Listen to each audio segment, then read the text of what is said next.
Yeah. There we go. Thank you so much. Hey, everybody.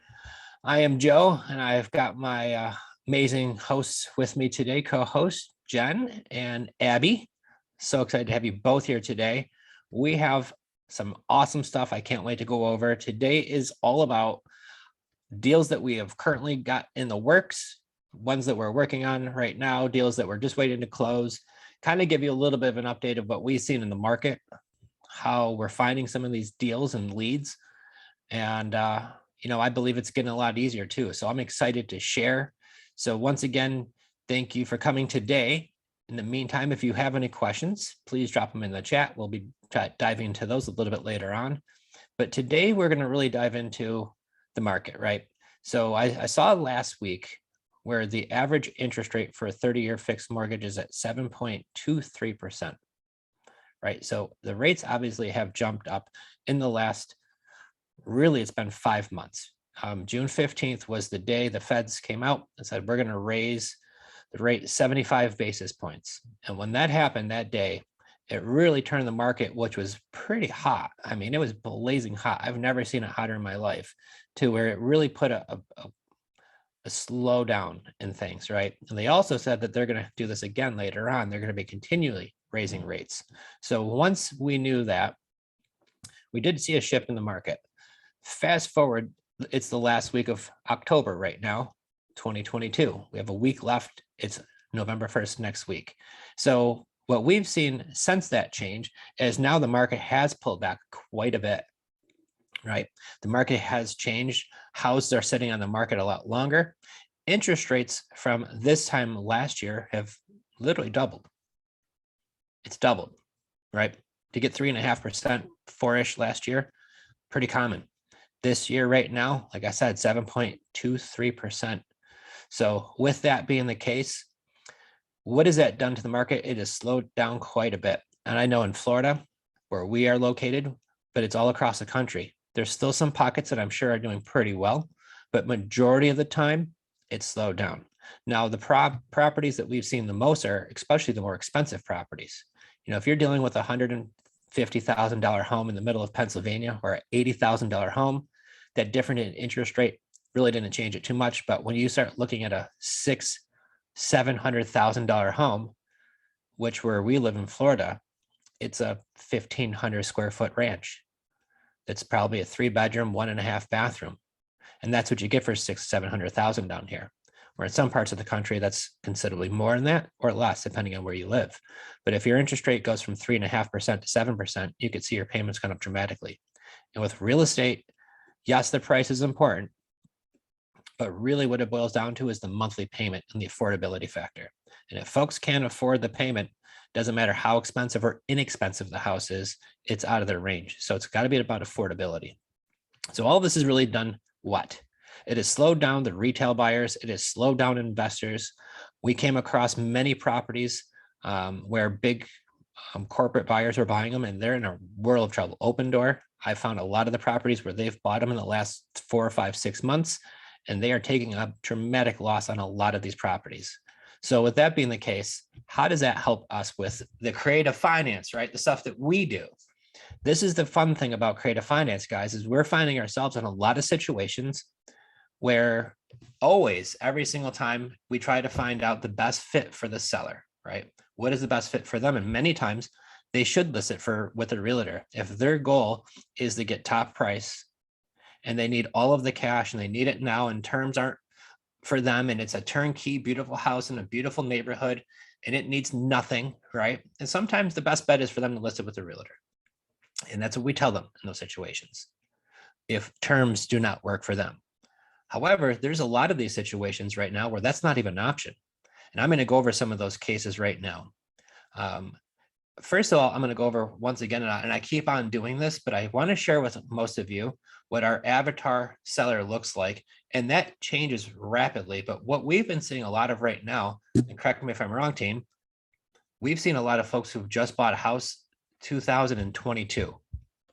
Somebody who's just bought a house this year and they need to sell it.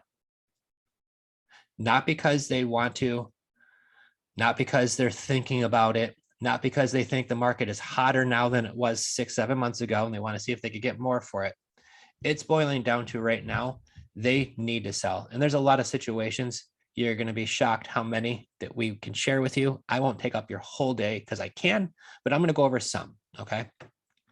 So the first deal we're going to talk about is a deal that we're making. We're closing on it next week. I am super excited for it. This is in Niagara Falls, New York. We haven't even closed on it yet. Seller makes this deal where he's planning on buying this house in April of this year. He closes on it in June of this year. He buys the house for $227,000. It's a turnkey house, semi-dated, very clean, totally livable. He buys it for $227,000. He puts down some money. He ends up financing around $220,000 for the property. He's in a situation where his payment's about $1,500 a month with taxes, insurance, principal, and interest, what we call PITI. So if you hear me say that, that's what it includes, those four things, okay? So his payment with everything is $1,500 and some change. And before he moved in, he was planning on taking out 2 of the bedroom walls because it was the old wood paneling and he didn't like that. He was going to put a new drywall. Well, he works a lot of hours. He took on the drywall or the wood paneling, but then it came to making that $1,500 payment. Then it came to buying the materials plus paying rent in his old place. And he got into a situation where he can't finish the job. He has never moved into the house and he wants to sell it. He can't afford it. He can't afford that $1,500 payment. He didn't know what he was thinking. He's in a situation where now he wants to sell. He reaches out to us because of our Facebook marketing. I'm not going to be beating around the bush, y'all. That's what we do. We put ads on Facebook saying we buy houses. Believe that. And it works. So what happened was he reached out and said, I got a house for sale. It's off market. I haven't listed with the realtor yet. We explained to him how seller finance works. So guys, I don't get into technical terms that might confuse a seller. If I say I'm going to buy your house with a wraparound mortgage, if I say I'm going to buy your house with a subject to, a lot of times they don't know what that means. And I might as well be speaking another language. They're going to get confused, right? So I try to really understand that I'm going to be buying it with seller financing.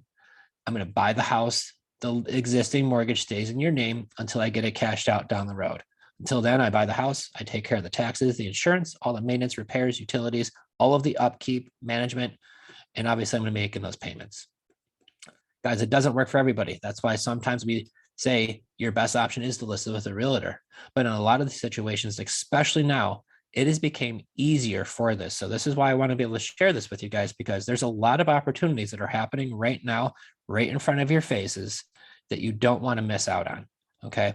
Jenn and myself came to Florida in 2008 when we first started dating. We came back in 2009. When we came back in 2009, when we were driving down the road, it was like every fourth house had a for sale sign in the front yard. It was for sale. Prices were dropping dramatically. They were having, everything was for sale in Florida.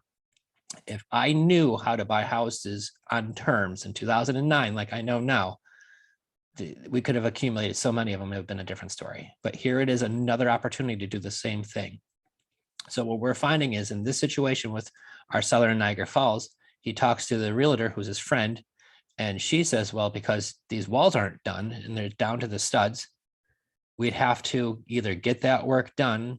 He doesn't have the money to do that. And even if he did do it, she's like, the market softened up from when you bought it at 227. We might list it at 220 and it might go lower than that. Well, he doesn't have the money to be able to write a check for $15,000. Once you add in the closing costs, the realtor commission, even if the realtor cuts him a break, he's still gonna have to write a check that he doesn't have the money for. So the realtor told him, you can't sell it. We can try, but it's not going to work. Cash buyers don't work because they're offering way less than he owes on the property. So this situation, what other option do they have? We bought the property subject to. So what we did was we bought it with a wrap mortgage that mirrors his underlying debt, because his big concern is what happens when I want to buy another house down the road. With a wrap mortgage, that is a note going from us to him. So now what that does is that shows that we are making the payment. So later on, if he does have to get a mortgage, we could show him that our incoming payment is washing out that debt on his credit. We've got closing statements and a note showing that. So getting him that taken care of down the road is very easy for us to do. And it happens from time to time where our sellers need to get another house and we help them through that process and it's not an issue. So we make sure we do it the right way with a wrap mortgage. But what we do is we make it the same pay down and the same exact payment as he currently has on that house. So what he owes is 222. I'm buying it for 222. I'm covering all the closing costs and fees. We're going to take over his $1,500 payment. Now, once we do that, my total out of pocket on that deal is going to probably be about $4,000 to $5,000, which is just covering closing costs. And I was nice and said, I will give you $1,000 towards helping you get some of your tools and some of the stuff out of the house. So it's about $5,000 out of pocket, guys. I own a house for 29 years. I just have to put some drywall in 2 bedrooms that are kind of small, paint them. That's it. Turnkey house. So what am I going to do with that house? I can rent that for probably $1,800, $1,900 a month. Now, our preferred method is with selling it to a tenant buyer on a lease purchase. So if we do it this way, we collect a non-refundable option deposit, and that now will take care of all of the money we put down. We're going to recuperate all that from our non-refundable option deposit. And we could have that for another whole strategy session. But long story short, on those deals, we're going to probably get, I would imagine, $15,000 to $20,000 down. We're going to be able to collect about $1,800, $1,900 a month for rent. Anything they pay above the rent does get added to their non-refundable down payment. So some folks are paying a couple hundred over every month. Some pay $800 to $1,000 over every month. That goes towards their down payment once they go buy the property. So with that being the case, we are able to get somebody to turn into an owner down the road too, but they're not going to get us cash out right away. So we don't have the maintenance, we don't have the management costs that go against doing it this way. This is why our favorite exit strategy is always the lease purchase. And to be quite honest with you, we could even offer that as a lease purchase, rent to own handyman special, where we don't even do those 2 walls. Somebody could just get, somebody do that for them. But for that small little job, I don't mind doing it because we have got guys who could go do that for us, right? But there's many times where we offer it on a lease purchase, rent to own, and let them do the work themselves. That's one of my favorite exit strategies. So how we're able to help Mr. Niagara Falls? Cash deal doesn't work. Realtor can't sell it because the commissions of fees. He'd be in the red selling, and he doesn't have that kind of money to do it. What other option do you have? You could be a landlord, rent it, what we call an accidental landlord, but he doesn't have the time, energy to do that. So what other options are there, guys? Is he going to turn it in and give it back to the bank and have a foreclosure because he can't afford it? He can't barely afford this month's rent or mortgage payment plus his rent. So what other options are they left with? This is why this is a great option to know on your side of an opportunity. Plus the difference is his interest rate on that mortgage is about 4%. So when I'm explaining and I'm talking to a seller, I explain to them every single time. The benefit to us is instead of me having to get 7 and some interest rate right now, I'm able to buy your house with seller financing. The reason why I could pay more than even what it would be on the market is because I'm able to still get 4% interest because I'm taking over your loan at that rate. So once they understand what incentive it is for me, I'm going to have a much lower payment at 4% than I would at 7%. So if I am going to turn this into a rental, that gives me the opportunity to cash flow considerably more than if it was 7%. So these are all the benefits why I love doing this and explaining to them, because anybody who bought a house 6, 7, 8 months ago, what are the rates, guys? 4%, 3% a lot of times, right? So buying subject to wrap mortgages, we're able to take over their existing mortgage where we're paying it on their behalf, but that interest rate, that's what is now our interest rate. And that's why I love these deals, especially right now. So that's the situation at Niagara Falls. Now we have one that I just locked up today. So this is a very interesting situation. We had a seller reach out to us in May this year. So what's that? A handful of months ago, seller reaches out to us. They have a property they want to sell. We go through the script. We ask them all the right questions. We figure out this is a condo right here in the Tampa area. The retail on it's probably $175. It's got a lake view. It's a 2-1, about 900 square foot. Nice condo community. Now in this community, there's several buildings. Many of them are 55 and older. Many of them have rental restrictions that you have to own it for 2 years before you could rent it. This building in particular does not have those 2 restrictions. So this one of the This is a phase 1 building is what they call it, which I got to learn all about it. Thank you, Judy. She was a realtor locally that I connected with, and I asked her all the questions. She was wonderful. So if we list this, I have now my friend Judy here, who I will list this with because she was awesome. But what she explained to me, this is why this one building particularly is special, because I could rent it day one and it's not restricted to age, and it is a lake view. So I think a 175 ARV from what she sent me is definitely in the range. Now, you are not responsible for the outside of the condo, just the inside. So the seller, when we chatted with them in May, we asked for pictures, and that's where the seller cut the cord and said, I'm changing my mind, I'm not going to sell. And we thought we did something wrong, right? What happened? Everything looked good. Seller all of a sudden had a change of mind when he asked for pictures, decided not to sell. Thank goodness we follow up. So I'm going to give you guys some great advice. If you've talked to anybody in the past about wanting to buy their house and they said, no, I'm going to sell in the market, or no, this deal doesn't work for me, please get a hold of them and say, hey, I know we chatted before about your property. I didn't know if you sold it, but I love that area and I'm want to buy a couple properties in that area. And I was wondering if you had yours still available. And if they do, this is definitely something we want to look at, because now Kevin reaches back out to us because of our follow-up, say, yes, I still do have my property I want to sell. And I will be open to terms. He wants $110,000 for the property. So I think right away, this is a fantastic deal. He'll do it with $10,000 down. But lo and behold, I got some pictures of the property. She is rough. She is really, really rough. She needs a lot of work. It's in bad shape. Second, I find out more about the property. He's about $6,000-7,000 behind in HOA fees. He is a second mortgage is with a hard money lender for $13,000 that he just took out. And we need to give him $10,000-12,000 down. He's got his first mortgage that he owes about 50 grand on. He's $1,700 behind.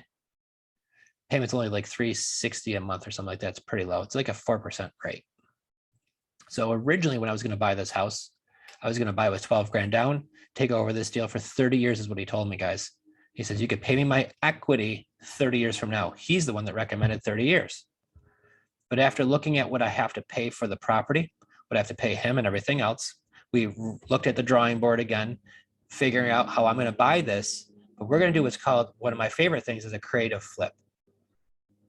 Okay. So if I lose you on this, watch the rewind, but I'm going to go slow. Okay. So we negotiated his first mortgage. He owes $51,000 on it. He's got a $360 payment. He owes $13,000 to a hard money lender. He owes about $6,000 in back HOA payments. So that gives me about $70,000, right? I told Kevin, after further negotiations of looking at the photos and looking at the situation and how we can help, well, his big thing was, if he could walk away with a few $1,000s more now rather than waiting 30 years, he and I both thought that was a better option. So what we did is we negotiated that once I pay that first, all that other stuff, he's going to get a check at closing for $15,000. But here's how I'm going to structure this. So I have a purchase price of $85,000, just so you all know. But I'm going to structure this. I'm going to give him his $15,000 at closing. Now I owe $70,000. I'm going to pay that $6,000 in the HOA. I'm going to pay the $13,000 hard money lender. The $50,000 loan he has, I'm keeping that in place and I'm taking that over subject to. I'm going to take over that $360 payment. Now what I'm going to do is I have out of pocket is $15,000 and the 20. I've got $35,000 out of pocket, plus closing costs, insurance. There's probably another 5 combined, right? Total. So I've got about 40 on that. I'm going to own it for about $90,000. After looking at it being a 980 square foot condo, after renovating that, we're going to be into it for probably, I'm guessing it's going to be another $20,000 renovation. It's not terribly large. After we do that, we're into it for 110. We're going to put it on the market at 175. I think it sells for that. I think it could sell possibly for more, even in this market, because of the price of it. The fact that we could rent it from right away. It's completely renovated. And this is the one that has the lake view. So you are looking at the better view. So with that being the case, once we pay 6% commission and closing costs, and we're into it for 110, but what do we really have out of pocket on that deal, guys? Right? If you actually do the math of what we have out of pocket on that deal, we're in for about 60,000. All said and done. We sell that for 175. You're going to take out your $12,000 in commission, another 3 in closing costs. You're going to be getting around 160. You're looking at making close to $50,000. Even if it sells at 165, which is low for that property, you're still looking at about a $40,000 payout on that, right? So this is why, instead of coming up with that extra 50,000, we're just going to make a handful of payments at $360 a month to float that extra money. And the seller doesn't care because he's got his 15 grand. He will gladly let us make that $360 payment. So a lot of times, if we are going to buy a property, that we can do what my favorite kind of fix and flip, if I'm going to do them, are light renovations on a property where I'm not having to come up with the whole purchase price in cash, where I could float it. Now, we do some in cash too. Don't get me wrong. We do those deals. But these are my favorite because why? On $50,000, I have a $360 payment at a 4% interest rate that I'm only going to be making a handful of payments on. Condo, I'm only doing the inside. I'm going to gut the thing. First thing I'm going to do is take everything out and make it all beautiful again. Not too difficult to do. So these are in these situations where the seller putting on the market right now as is condition. And I'm going to tell you the key to this one. Once we got the pictures, and I've said this before, but I'm going to give you a real good tip. So please write this down if you haven't before. But when you're talking to a seller, especially somebody who's living in a house for a while, and I explained to them that, obviously I just sold my house recently, and by living there for 16 years, I had a lot of stuff. And we had to make a decision on what we were going to keep and get rid of or donate. And that was a lot of work. So Kevin, if you have a lot of stuff in your house that you want to get rid of, instead of dragging it all to the curb, I know you're on the second floor of this condo, just leave it there. And whatever you don't want, we'll take care of it for you. Just take all the stuff that you want with you and what's important for you. So what I'm making sure is that when we buy the property, they're going to know how easy it is to make this deal, right? I want them to understand that part of the deal of working for us is they're going to give us a discount, but we're able to close when they want to. He wants to close in 2 weeks. And not only that too, I'm going to make it so darn convenient for him. And that's part of why they do give us a discount, is speed and convenience. So remember that, because these are the two things that were right for him. And the convenience is he doesn't want people walking through his condo. And I'm not going to pick on Kevin, but if I shared pictures of his condo with you guys, you would understand why. Okay. What other one were we going to go over, dear? We had one other. Was it the Jacksonville one? I will go over that.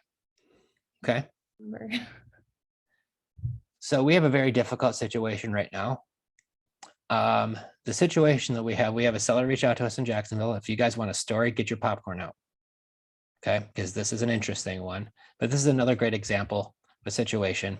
Young man he's 21 years old, gets his girlfriend pregnant. They're having a baby. He's going to be a dad, all excited, wants to buy a house, finds one in Jacksonville, talks to the mortgage guy, 21 years old. Do you need a co-signer? Says, Grandma, can you co-sign? Grandma says, I don't have money for a house. Grand says, don't worry, you don't need money. You just need a co-sign. I've got $5,000 saved. And they said, that's enough money to buy this house as long as I have a co-signer. Grandma says, fine, let's go ahead and do it. Got the $5,000, Grandma co-signs, they buy the house February 2022. February 28th, this is the closing date. So once again, what does our avatar person look like? Somebody who bought a house this year, who now is in a situation where they need to sell. So what does that look like? Baby's born. I don't know what happened. Dad got suspicious. They do a DNA test. Baby's not his. Suspicion proved to be correct. So now he moves the young lady back into her parents' house with this baby who's not his. And now because that young lady no longer lives with him, who had a job, who was helped contributing to the mortgage payment, he cannot afford the mortgage payment on his own. Lo and behold, then he and 5 other folks he works with gets laid off from their job. So he's in a situation now where he cannot pay this $900 payment. They don't know what they're going to do because he has got no job. He can't afford the payment. Grandma says, I don't have money. She's like, I could barely make my mortgage payment. Better yet, this $900 payment. They just made October's payment yesterday. They don't know how they're going to make November's payment. By looking at what the house is going to sell for on the market, if they do sell it on the market, they're going to have to pay a 6% commission. They're going to have to pay closing costs. And that house range, it's a $150,000 home. They owe $143,000 on it. They're about a $10,000 commission if it sells at $150,000. Lo and behold, since living there, there's been a leak in the bathtub that has caused all of this damage. They got a bill for $4,600 because they also realized that the piping in the house is not the right kind of piping. I forgot the name of it. It's not galvanized, it's something else. Either way, they say if your insurance company finds out this is going on, they're not going to insure the property. You need to have this replaced. She doesn't have the $4,600 to do it. She wants to submit an insurance claim. Because of Ian going on with all the insurance adjusters going there, she doesn't even know when she'll even have an answer. This lady is literally running out of time and out of money. It's a 3-bedroom, 1.5 bathroom, brick ranch. It's built in 1950. It's got a newer roof. House is in decent shape. Probably gonna need a coat of paint, and it's gonna need this $4,600 thing fixed. She's in a situation where they don't have $900 to make next month's payment. So the way that we had this deal worked out originally, or the way we had it worked out, is that we're going to give her $5,000 down. So grandson could get his $5,000 back. They had that at a 3.75% interest rate. And that we're going to buy the house same way, subject to both a wrap mortgage. And what we're going to do is take over that $900 payment. We're going to buy the house as is. I'm going to make November's payment, which is $900. So what do I have out of pocket? I got $5,000. I've got $900 for November's payment. I probably have $3,500 for closing costs, maybe $4,000. $10,000 out of pocket. We own this house, $900 payment. Rent up in that area is considerably higher. You're going to rent that for probably $1,500 to $1,600 a month. But we would turn that into a lease purchase with a tenant buyer would be our exit strategy. We are now having just explained to her, because after talking with her late last night, she's getting cold feet. So the situation once again goes that if the seller is having an issue and they don't want to do this, and we had this happen with our Winter Haven property. We explained them the situation. Seller said, well, I'm going to list it anyways with my realtor and see what happens. We're going to go a different route. I don't like doing this, right? Or I'd rather try to sell it outright. They listed with the realtor guys and there was no walkthroughs. That seller called us right back and made the deal immediately.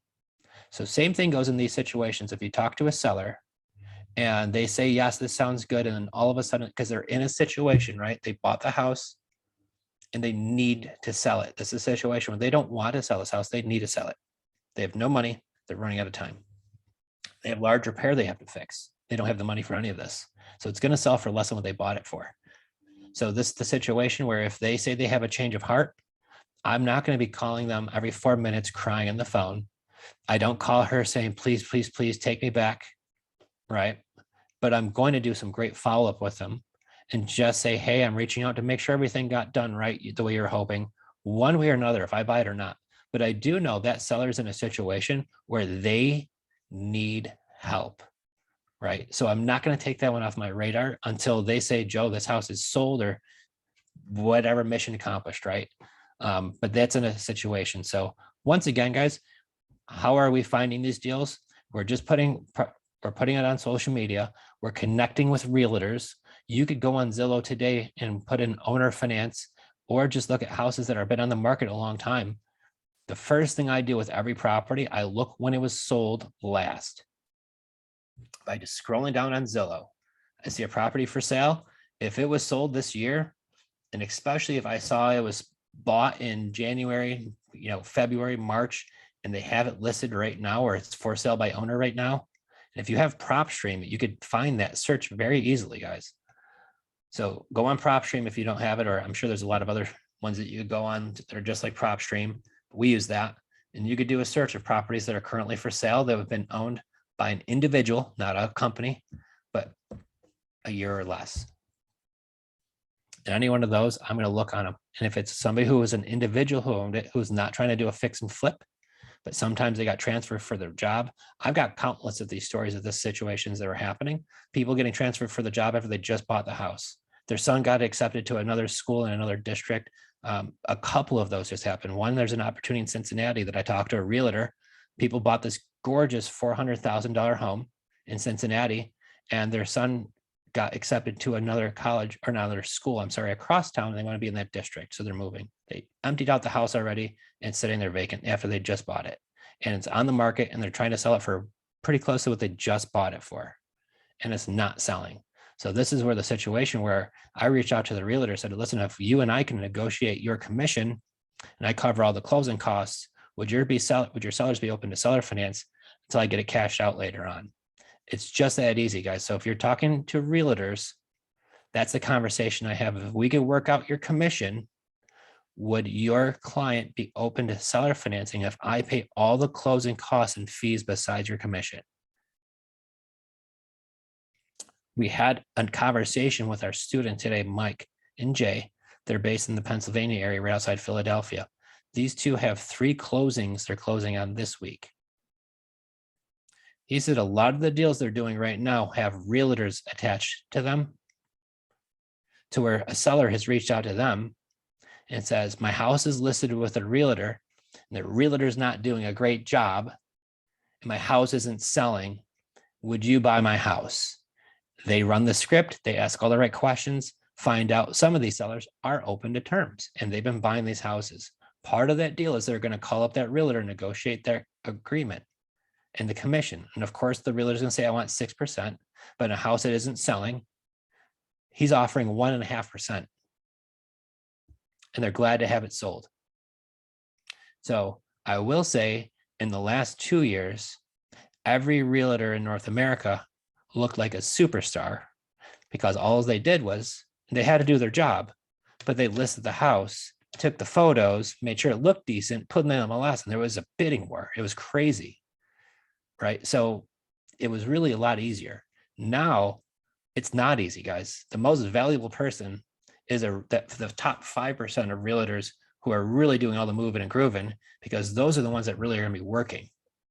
So I'm trying to track down, when you talk to sellers, they say, my realtor is not doing much. Well, yeah, because they got really accustomed to just listing on the MLS and watching the magic happen. And now you got to really put a grind on because it's competitive out there as far as how many listings are out there. So once again, we've been hearing a lot of that ourselves. It's listed, my realtor sucks, all the things. And it's, the realtor is trying to do their best. But could they do more? Who knows? It depends on every situation. But their perception is the realtor is not doing enough for them. So that's why they're reaching out to you.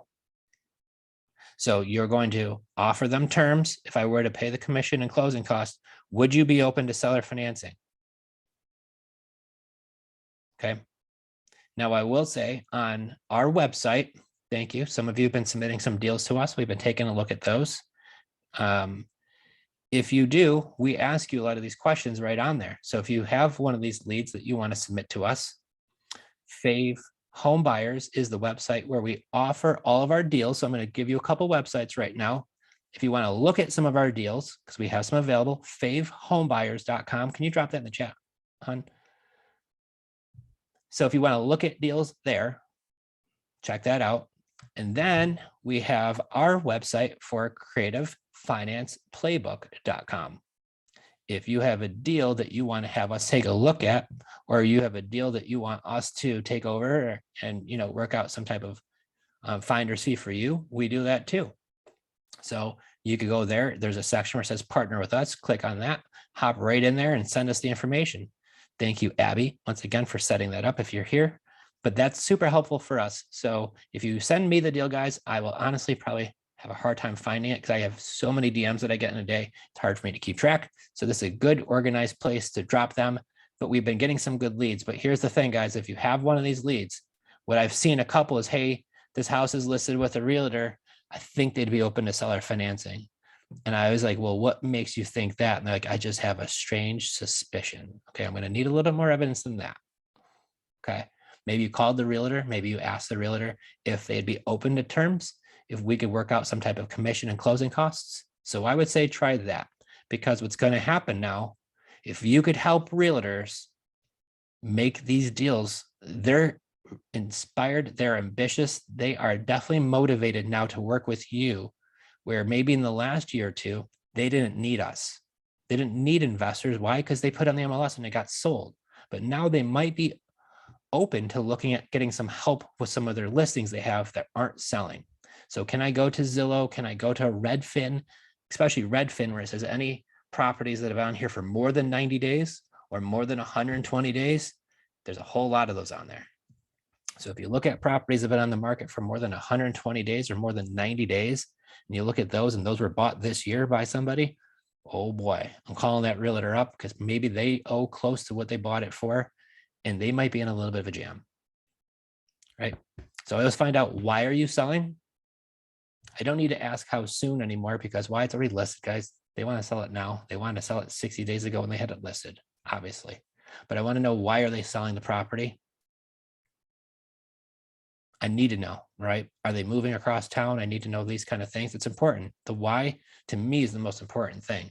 If somebody tells me they have no motivation, they just want full market price because they're testing the market, that's not good enough, right? You want to find folks who are, most of the time, they're in a situation where they want to sell. So these are a bunch of that we're looking at right now. And then we're finding investors who aren't selling too. We have ours in South Carolina. I'll dive into it real quick. Investor bought the property for $40,000. He did some renovations to it. In my opinion, he did a half-assed job. I'm not going to lie. I don't think he did that amazing of a job, but he made the house look good enough, right? So he listed on the market for 100 grand with a realtor, doesn't sell. He listed on the market for 90,000, it doesn't sell. Reach out to us, we buy it for $80,000, $5,000 down. We have a 0% mortgage for 10 years. $500 a month payment. Our taxes and insurance are a little around $200 a month. Property rents for about $1,000 a month to $1,100 a month. So we made that deal with the seller where even putting it on the market, it didn't work for him. He tried listing it with a realtor, it didn't sell. How are we able to do that deal, guys? Is because we have a 0% mortgage on a low payment that we could cash flow out of. So we're able to negotiate terms on a free and clear house and made the seller get what they wanted. They wanted their $80,000 for it, but we're able to pay $500 a month, 0% mortgage. That's $6,000 every single year that comes off the principal. So think, in 2 years of payments, that $80,000 purchase price, I owe $68,000 on it in 2 years, right? So this is the benefit of seller financing. If you let a seller feel like they've got top dollar, especially in this market, but you can make the terms work for you, especially in a 0% mortgage like that, I will do those deals every single day. Now, if he made it beautiful, if he made the house stunning, he probably would have had a better opportunity to sell it on his own on the market, but he half-assed some stuff, in my opinion. And the air conditioner, he said it was new, was certainly not new. So these are some of the deals that we've been working on. Avatar seller, once again, somebody who bought a house this year or last year, especially, although we are working with folks who bought them way older too. We get a lot of those, but for when we're finding these sub 2 deals, these are really going to be your bread and butter. So if I could say anything, and I was chatting with one of our students, Melanie, today, that if I can get everyone in the entire country who bought a house in 2022, who needs to sell it because of something like a job transfer, a divorce, all types of crazy things that happen. There's like a million different reasons. But if I could line all these people up who need to sell, who just bought a house this year, my closing percentage would be so high. It'd be amazing. So how do you find these people? How do we find these people, right? This is the challenge. This is the mission we're all on. We're going to have, I think in my prediction, 2 years of this, right? The rates aren't going to come falling back down screaming. I think they still might go a little higher before they come back down. So I think we have a couple of years of this going on. So in the next year to 2 years, how do you put yourself in front of that person, that seller? Right? Especially that seller, because they overpaid for a property that they just bought this year, that if they were to sell it for or list it back on the market, chances are what they bought it for, they can't get that anymore. And they probably owe close to that number unless they put a boatload of money down, which most people don't. Right? So these are why I keep on saying to us, to our team, look out for the seller. Even if they tell you no to seller financing, we want to keep a special close eye on there, on that one deal, on that one seller, in that one situation, to follow up with them and to see what happens. Because the one question I ask is, what happens if you don't sell it to us, if we don't buy it? And I make them think about that, right? So these are the things that we've been working on. They've been super helpful, guys. Questions? Do you have any questions in the chat box? Got some more people popping in. Okay. Nice.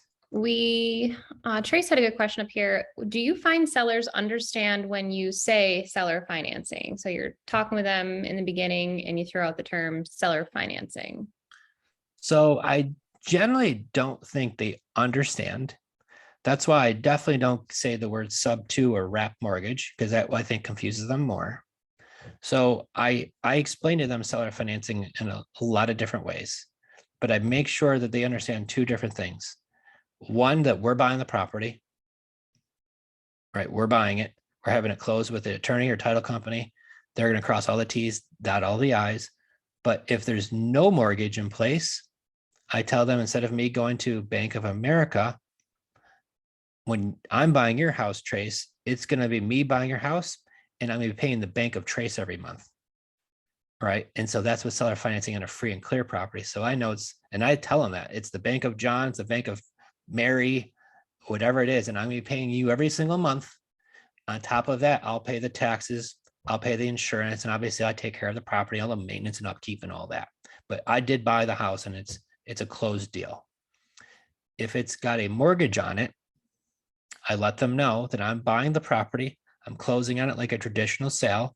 The only difference here is the mortgage is going to stay on your name until we get it cashed out later on. Until then, we make that payment. We take care of the taxes, the insurance, all the maintenance, the repairs, the same thing. So I explained to them that's seller financing. And it really is a common way of doing it, because if you look on the HUD statement, line 203, it says right there how to buy property subject to. It walks you through right how to do it on the HUD statement, which is on every closing across the whole country. So if you Google, I'll do it all with you. I might make sure I'm doing the right number, but I believe it is HUD statement line 203. Line 203 is used for cases in which the borrower is assuming or taking title subject to an existing loan or lien on the property. So it's right there in the HUD statement, guys, how to do it. So when I tell the seller this, and I'm talking them through this, they say, well, how do you know? I'm like, well, they put it right on the HUD statement, walks you through step to step how to do this. It's a common way of doing it. A lot of times sellers haven't heard of this, but it is a common way of doing this. And for our friends up north in Canada, it's a seller carryback. Vendor take back, seller carry. Yes. The same thing works in Canada. Yeah. And again, it's less is more. So if you can explain it as simple as possible, but having that as proof and explanation is helpful. So these are why I don't dive into too many in-depth details, because you could scare somebody. Mm-hmm. You can confuse them. I had a seller reach out to me and says, Joe, my daughter-in-law looked online and she looked up what a wraparound mortgage is, and it says all this scary stuff that could happen. I said, well, when I go online and I have a pain on my side and I Google what that symptom is, Google says I'm going to die every single time. So when you Google things, you could find some scary stuff online. But when my doctor recommended that I go talk to him, who's a local professional who deals with this kind of stuff, and they could give me probably a better diagnostic than Google can, So I said, when you were working on this stuff, the better thing to do is talk to a local attorney who understands this better than Google, right? So if you work in that situation and that does come across your scenario, that's a good thing to take a look at, because honestly, I've looked up Google, I feel a little chest pain. It's like, oh, you're going to die, right? And then I was like, heartburn or something. So either way, that's been super helpful. Elaine, maybe you can give her a little bit more directions. She said she hasn't had any luck with realtors, spoken to even properties that have been 100 days on market, and either one, they don't understand seller financing, creative financing, and can't explain it to their client, or two, they feel like they're going to be cut out and are not open to her speaking to the seller and explaining the terms. Elaine, that is all 100% true.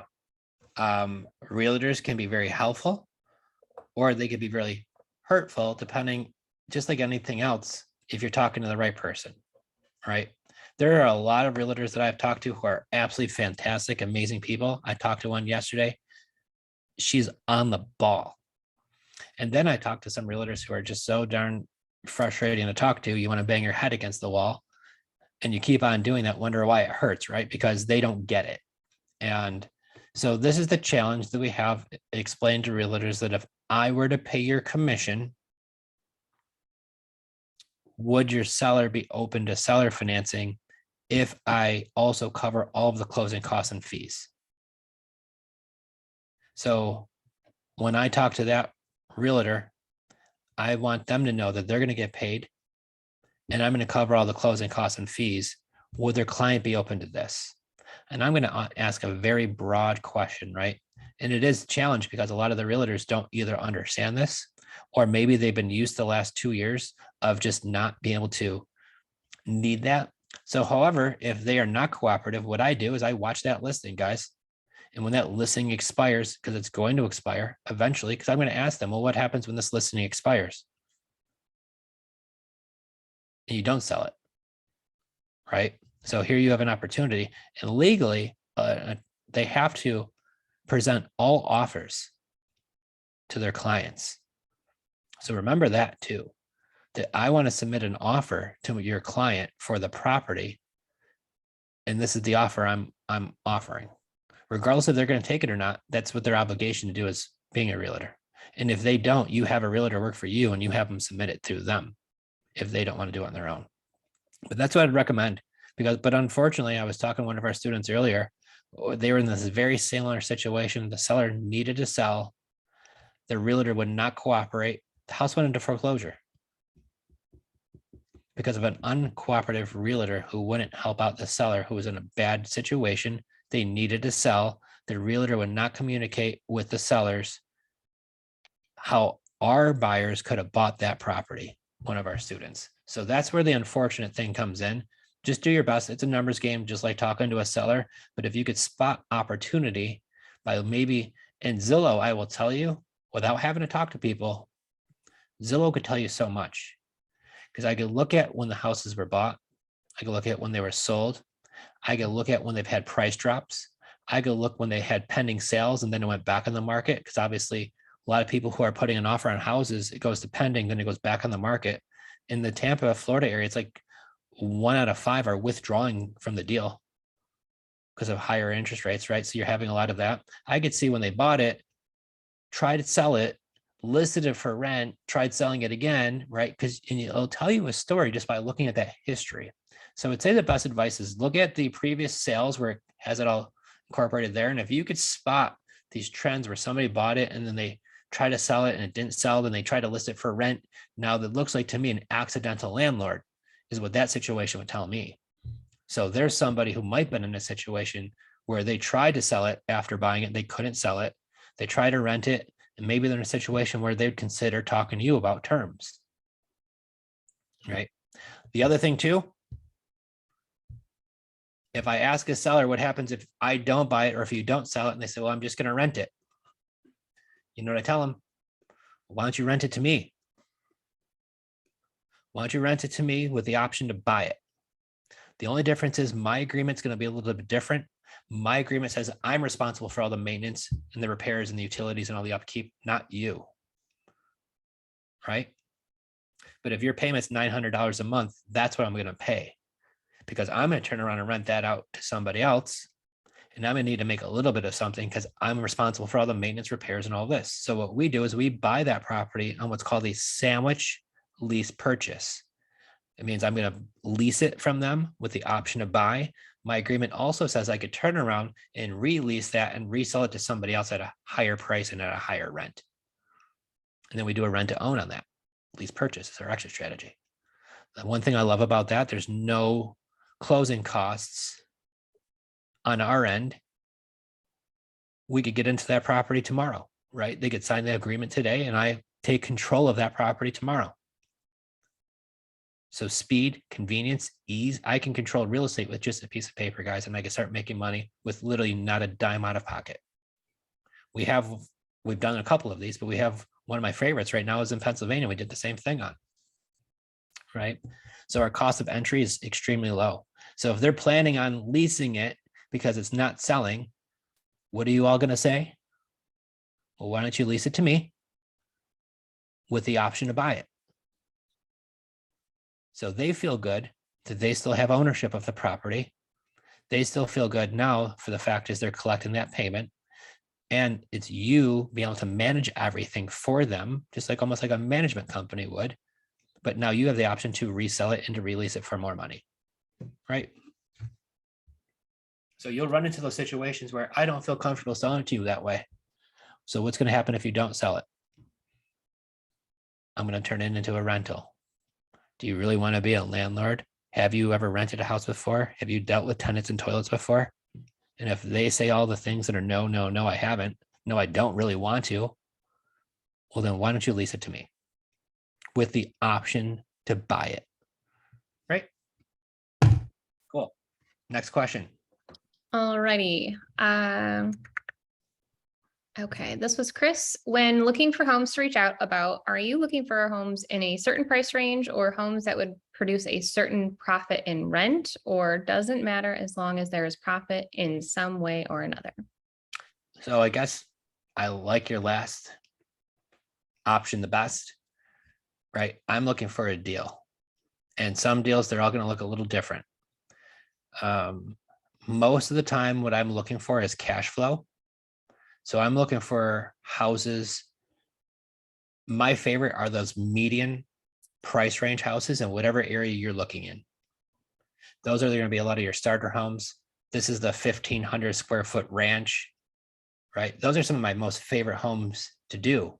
When you start getting into these 3,000, 5,000 square foot houses that cost a ton of money or more, your clientele list goes down dramatically of people who could afford those. Although your checks are a lot bigger, you do have your clientele list is a lot lower. So depends on what you're looking for. For me, I feel like if I could get on first and second base a lot, I like that theory and let me do it a lot. So for me, it's those median house price ranges. If I'm in upstate New York, our median house price range is probably about 150 grand. Love that price range. You get into the $300,000-$400,000 houses like we have before, there's just a certain clientele who could afford those properties. We got those, but it's a little bit different client, although those are really good deals and we make quite a bit on those. So it's hard to say, but the median house price ranges are typically what I love, but I will look at any deal in any way, shape, or form because there are so many different ways to structure these deals to make it a win-win. I don't want to let any opportunity come across my desk and me miss out on it. And right now we're averaging about 20-ish, low 20 incoming leads per day, new leads per day. That's not including any of the follow-up that we have in our CRM, which we have about 5,000 sellers in our CRM.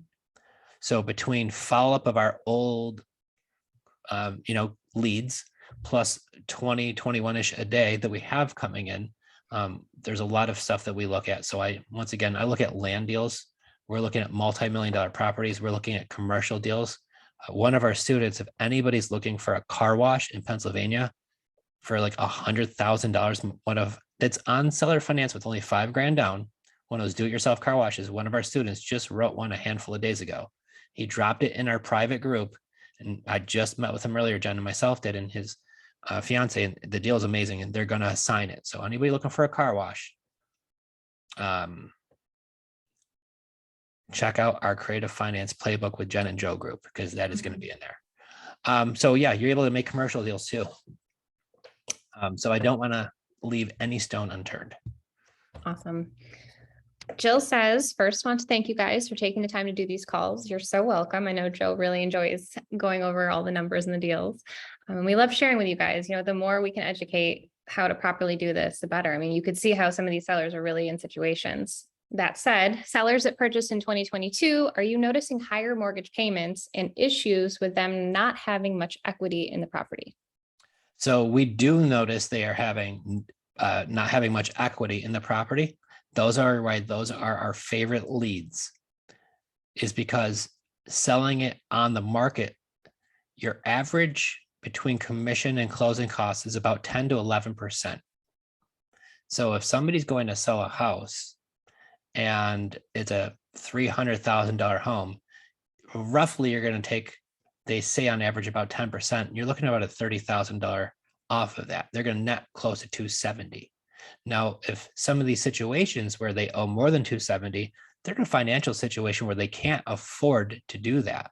That's why that client works really well for our business, because a lot of the folks that we're working with now, it doesn't work good for them putting it on the market, listing it with a realtor, because they can't afford to sell it.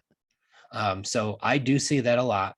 Sellers that have higher payments, well, I do see that their interest rates have been saving our butts for the last few years because they've been low, although the prices of houses have never been higher, right? In the history of humans, house pricing 5-6 months ago, it's never been higher than that ever. So looking at that, high prices, low interest rates, they kind of help each other out there.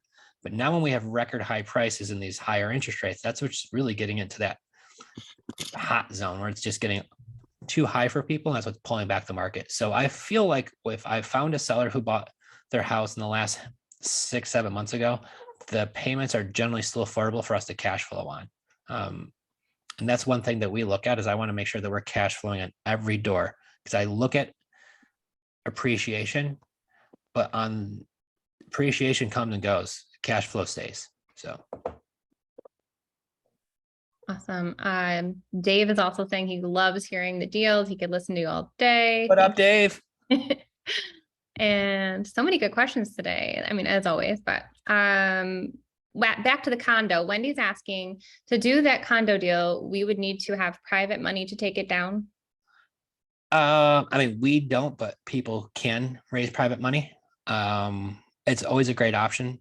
We fund our deals in-house, but also part of our funding it in-house does change our exit strategy, because once again, in this situation, would I love to keep this condo for the next 30 years? Because I believe the appreciation on this condo is really going to go up. I do. I love the area. I think this is going to be a tremendous opportunity for a long-term hold, especially because he has a $50,000 balance that we're only taking over a payment of like $360 a month. HOA is $250. So PI, TI, I mean, you're having a super low payment. I believe the place could rent for $2,000 a month, maybe more if it's been renovated. I think it'd probably even get more than $2,000 a month. So your cash flow could be a monster on that deal. And I'm still kicking back and forth if we should, but in order to do that, I have $60,000 out, right? And then I'm borrowing the other $50,000 on his debt. So would I love to keep that for the next 30, 40 years? I would love to.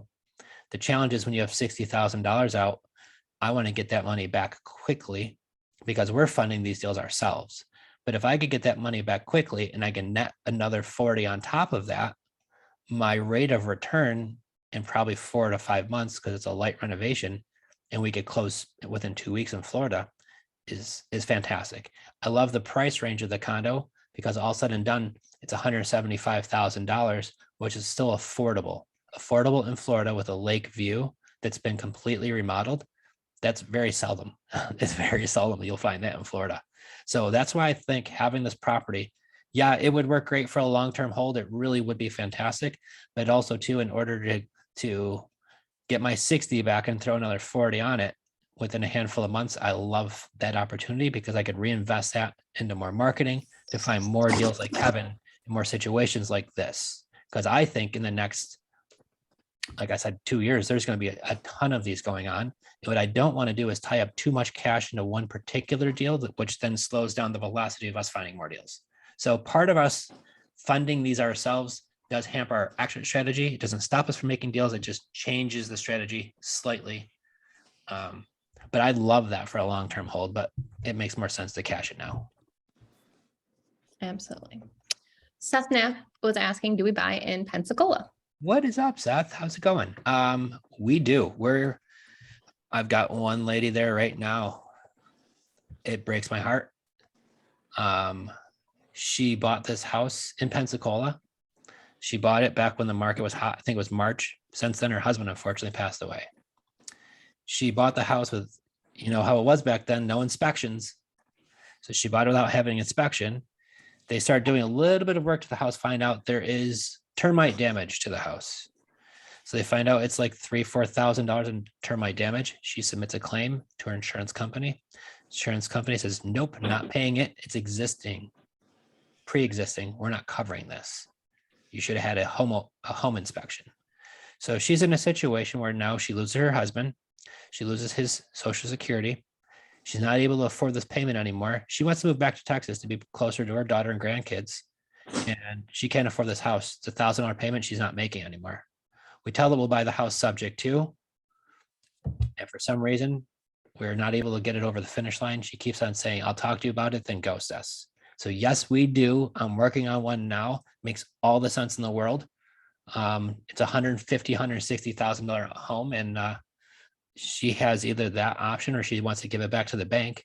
And she's so upset, obviously losing her husband and then finding out all this damage. And then the situation she's in, she's, upset. So we run into these situations. So you have to be patient with folks and try to be helpful as you can. But we find leads all over the country. We find most of our leads in Florida. And in these situations, it's never the same twice. So you have to be flexible. Some you think you're going to close quickly and they don't. Some say they want to close in 6 months and then call you a week later, say we need to close in a week. So it's just real estate, guys. And I will tell you, this is not for the faint of heart. You have to be strong because you remember the movie The Matrix where Neo is getting shot at and he's like bending backwards and these bullets are slow motion whizzing by his face. That's what it's like being a full-time real estate investor. I promise you. Although I don't feel like it's slow motion. You're moving in slow motion, but the bullets are. But you just have to be good at dodging them, right? And keep getting up. So cool. Good questions. So yes, Seth, I answer your question. Long story short, we are. And we do. And we're looking for some more. Yeah. So next question, how do you market the properties to tenant buyers? It's listed on Facebook Marketplace and I haven't seen much traction. Great question. Jenn, you want to get that? Well, Facebook Marketplace is a great place to start, but anytime we've ever had a property, we have done a multitude of things. One thing that works really, really well are these ugly yellow signs. You can bad credit, okay, rent to own, and you plaster a phone number, just be ready to answer those calls. Hey. And then I would also put everything on if you have a Facebook page, which I hope you do, a business page, they're totally free. That's your free storefront. We once upon a time went live and had like 2 followers, I think it was my mom and my sister. And now our page has over 5,000-6,000 because of the years that we've put into it. So I would definitely say that's a great way. I would also use email, Craigslist. You want to put it out there on Zillow, but you can never put it out there too much. And, the main thing is you're offering it to a huge population of people, folks that cannot qualify for a mortgage. And do you know what the statistic is currently? I think it's like 17-18% qualify for a mortgage. Yeah. So our clientele base is huge. When you really think about that, there are a lot of people that really could utilize this opportunity. And, it is sifting through a lot and it's having the confidence that you do need the large non-refundable option deposit and explaining why. So if you ever need some backup, go way back. I'm talking like 2017, 2020, 2021. Joe and I went live and did tons of videos on 585 Rent to Own on Facebook, and you can hear what we say and how we explained it. And I would definitely take that and use some of that verbiage to explain to your clients. You will have to go through quite a few, though. You should have a lot of traction. If you're not getting any bites, then you need to maybe revisit the rental price. And that's definitely something we can talk about if you wanted to. Yeah, and I think, just putting out there the opportunity, once you put those signs up, Facebook groups, Facebook Marketplace, Zillow, Craigslist, if you put it in those 5 or 6 places, and before we were doing this full time, or before, yeah, I had a full-time job. Jen did too, being a mom. We were getting, I know when I'd get home at the end of the day, I'd be like, I had over 200 messages today about people want to rent to own the house. And she'd be like, well, I had 360 messages today. And there's days where our phones would be blowing up nonstop when it was just her and I dispoing these properties. And that was our challenge, was how are we going to keep up with all of these leads? So if you have a rent to own property, it's all in how you market the property too. Huge, huge thing. You're going to want to have 10, 15, 20 pictures or more of the property. The big thing is that we always advertise rent to own, bad credit okay, and no banks needed. Ask about our 3 to 5 year program to ownership. Phone number, pictures. That's it. Here's the challenge. Who's going to answer your phone? You're going to be so upset. Your phone rings, you're going to vomit. But the chances of somebody being on the other phone, on the other side of that with money, are very high. Guys, some of these down payments that we have been amazing. We prefer to do a lot of it on Facebook because we could message them a handful of questions. Guys, if you really want to dive into this, you should check out our masterclass that we did. It dives into all of the stuff. We dove really, really deep on how to do this. For the time that we spent is so affordable, guys. But we have some master classes on creativefinanceplaybook.com that are really dive into this, and our systems that we're currently still using today that are able to get us $10,000, $20,000, $30,000 down payment checks regularly. One of our students that we work with that bought one of our properties, bought a property from us in Port Charlotte, and I think she said she got 10% down on a $400-something thousand home. Yeah, I was going to say, she did a coaching session with us probably about a year ago, and then saw this deal come through and scooped it up, and she did a wonderful job. So super impressive. One of our deals that we had under contract. She said, I want to buy that. And when we explained to her the option, our favorite action strategy is doing this rent to own. So she's like, fine, I'll do that. We explained to her the walkthrough process. She did it, executed, and got a large non-refundable option deposit. So guys, once again, for the masterclass is basically almost free at that price because she just got a $40,000 check. Where if you were going to rent that house, guys, what are you going to rent it for? Last month's rent. What are you going to get? $3,000, $4,000, security deposit that you have to give back for renting somebody your $400,000 or $500,000 home. They could do a lot of damage for that, right? I would much rather collect $40,000. And then if they do buy it at a much higher inflated price, that's going to go towards the purchase. And I'm going to turn a renter into an owner. So it's wonderful things. Yeah, a couple more questions and then we're going to wrap it up. But Trace, you know the answer to this one. If we came across with a seller at 3% on a mortgage that has 29 years left, are we going to rent it and hold it? Or are we going to do rent to own? I'm keeping that sucker. We are not renting to anybody anymore. I love it. I really love the rent to own model because I've seen it all the way through. I've seen the folks that didn't think they could own a home crying in their driveway as we pulled up to take their photo with the sold sign. And then a couple years later, like they're kind of laughing like, okay, well, we kind of bought it a couple years ago, but now we officially own it. And just that pride that you passed on to somebody just because they needed a little bit of time.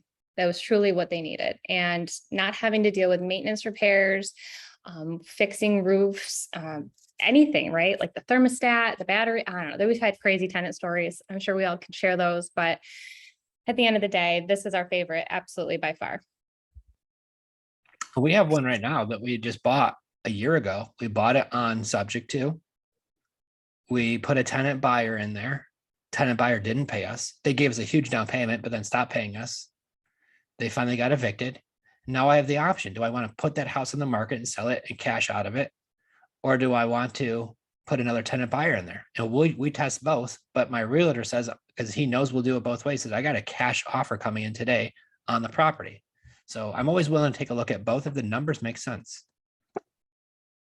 Absolutely. And a couple more here.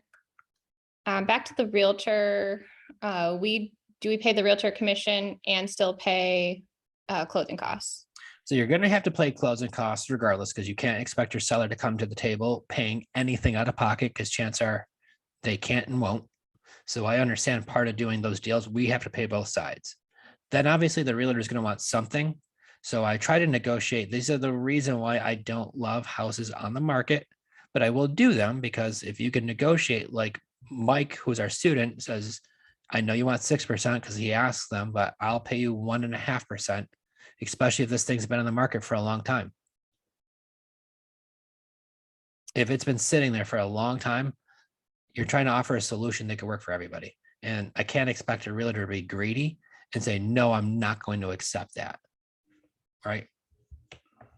And if the sellers don't want to do sub 2 or seller financing, and you want to present the option to rent, do you still go through the realtor if it's listed with a realtor, or do you go through the seller? You still have to get the realtor involved, because they have that property listed. But what I'd explain, and I'd have the client explain, is if they're not having any success with the listing, it's a conversation that they're going to have with the realtor to let the realtor know that they're going to rent it to us instead. And they want to kill the listing. Some realtors will say, you still owe me money. Some will say, fine. It all depends on the situation. But I'm not going to pay a real estate commission on a property I haven't closed on either. I might give them a security deposit's worth of something for their time and effort and energy, but I'm not going to give them 3% on a property that I haven't even closed on yet myself, if I'm just leasing it with the option to buy it. Good question. Yep. I put in there, again, Creative Finance Playbook with Jenn and Joe, the Facebook page. It's where our deals and our students post their deals. Definitely reach out to Mike Scarpa. He was our student with the car wash deal. So you'll have to chat with him about that. The condo, where is it in Florida? Dave said he might have a friend wants to move there. He's looking somewhere in Florida. It's Bradenton, Sarasota area.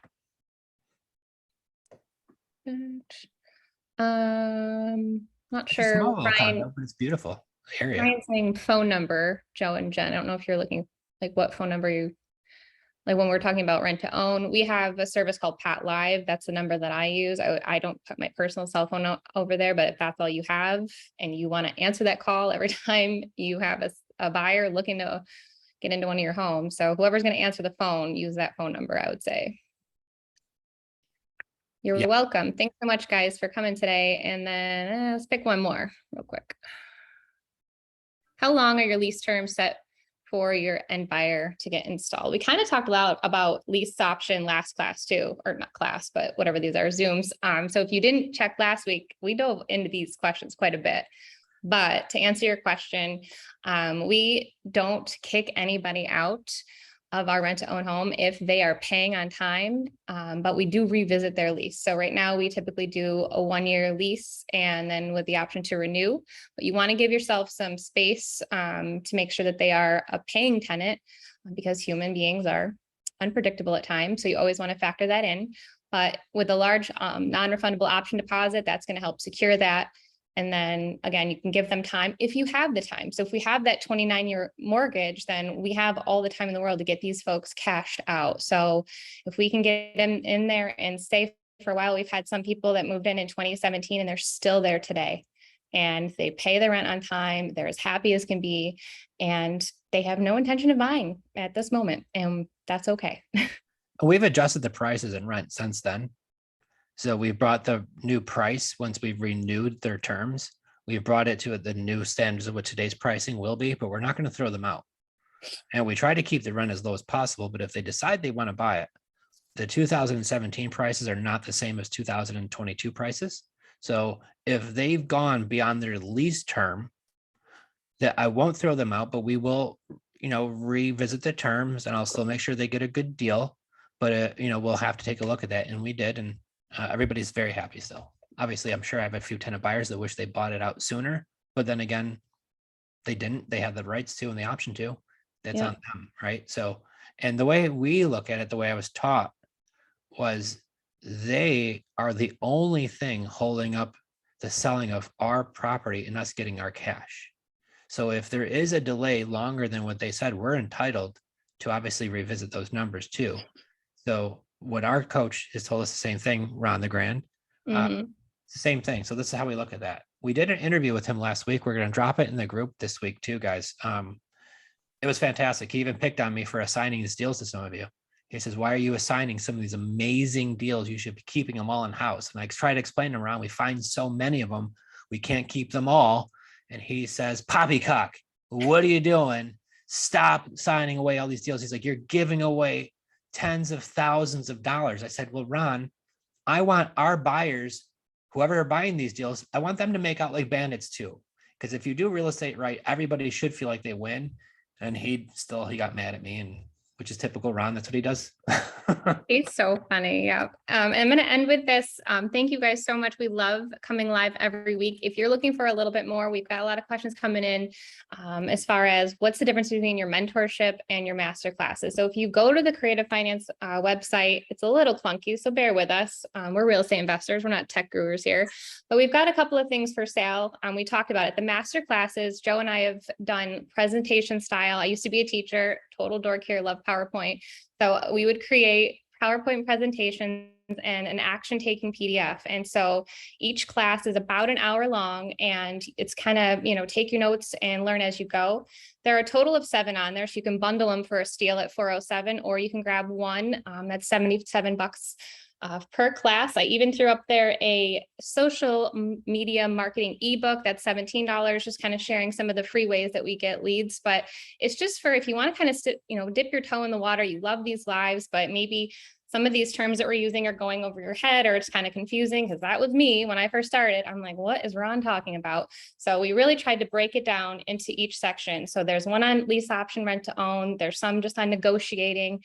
Our script is in there. So if you kind of read through, all of it's there on the website. If you have any questions, just DM me. I can certainly walk you through. But we definitely are trying to put some more content out there for that. Our mentorship is pretty intensive. I'm not entirely sure when we're going to start that next round. We're just finishing our 3rd round right now with our students, and they did a phenomenal job. So we're trying to figure out that next step of what that's going to look like. We're even toying around the idea of a mastermind so we can serve more people. And then of course, come up with some online content that will be there. So if you can't make one-to-one every week, maybe you can pop in and do something a little bit more on your own. So we have a lot of things in the works. We're getting an office. So we are so grateful that you come here each week. We love sharing our journey. And I know Joe loves giving back and sharing all of these stories as far as sellers and where they're at and how we can help them. And we'll continue to share, guys. So thank you so much for tuning in today. This will be live. We'll put it on our Facebook page. We're going to put it on our YouTube channel. So Creative Finance Playbook on YouTube. Please subscribe if you haven't already. We drop a lot of extra cool content there, but we'll be seeing you next Tuesday. Abby and I and Jen have already worked on a really cool class for next Tuesday. We're going to drop that in the group. You're not going to want to miss out, but we're going to share with you all the stuff that we're currently doing, how we're finding these deals. We want to be as transparent, open book as possible. The good, the bad, and the ugly, because we get to see it all. But we're going to share with you what is working. We're going to share with you what's not working. And, I love to give back. So if you guys have any other questions, definitely shoot them our way. We love doing this. So thank you guys so much. And we look forward to talking with you all soon. All right. Thank you guys. So great seeing everyone. See you next week. All right. Bye, guys. Bye.